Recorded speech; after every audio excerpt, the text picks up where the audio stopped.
Tetra Tech Senior Vice President Preston Hopson joining us in studio. Thanks for being here. Thank you for having me. Let's start first with where is the cleanup of Hunters Point and the third-party retesting of the soil?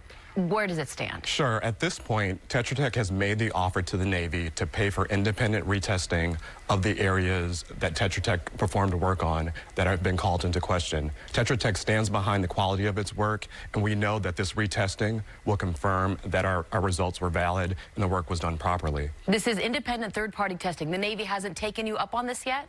The Navy has indicated that they are considering the offer and they will discuss it with us. Is this complete retesting of the entire site, including Parcel A, where I know there are hundreds of new homes already?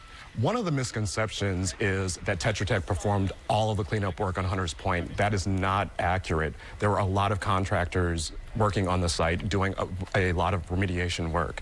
And so our offer is to retest the areas that Tetra Tech worked on that have been called into question. So Parcel A is not included in your offer? As the Navy said at Supervisor Cohen's hearing last week, Tetra Tech did not perform remediation services on Parcel A. Why not have Tetra Tech go maybe a little bit above and beyond to try to regain some public trust? We're willing to go above and beyond to pay for independent retesting by a contractor of the Navy's choosing to prove that our work was valid. Is that something you're legally obligated to do, though? No, we are not at all legally obligated to do that. Okay, so you're still waiting on the Navy to pick up that offer.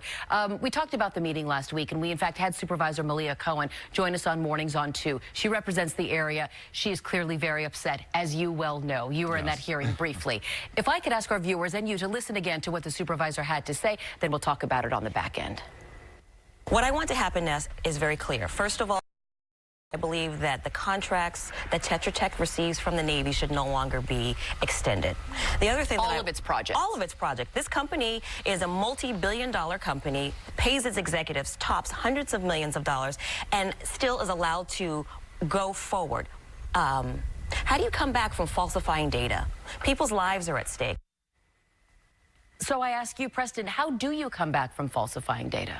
Sure. Well, our response is that the misdeeds, the admitted misdeeds of 2 rogue employees is not indicative of the work of 17,000 plus employees on more than 60,000 projects each year. And so the same way you would not hold in a small business the entire business responsible for the misdeeds of a couple of employees, we do not think it's fair to say that our entire company is responsible or is represented by these 2 rogue employees. But how can you guarantee that it was only these 2 involved in a fairly large operation to cover up falsified data? Sure. So these actions were and issues were actually discovered in 2012. At that time, we worked with the Navy, the Nuclear Regulatory Commission, the regulatory agencies, and corrected the problems. It's just now there are parties who are bringing up these issues again and making them seem as if they're new. But this was actually detected through quality control and quality assurance processes back in 2012, addressed and dealt with at that time. A lot of people are upset because Hunters Point can be viewed as somewhat of a vulnerable community. A lot of people who live there say they don't have a voice. Would Tetra Tech agree to a community oversight board as the cleanup continues?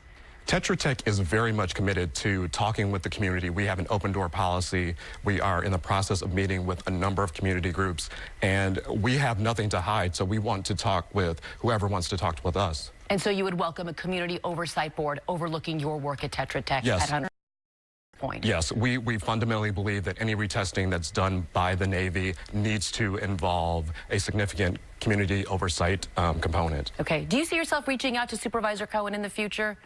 We've reached out to her in the past. We will continue to reach out to her in the future. She represents the district that covers Hunters Point. So yes, we will continue to reach out to her. Okay. Preston Hopson of Tetra Tech.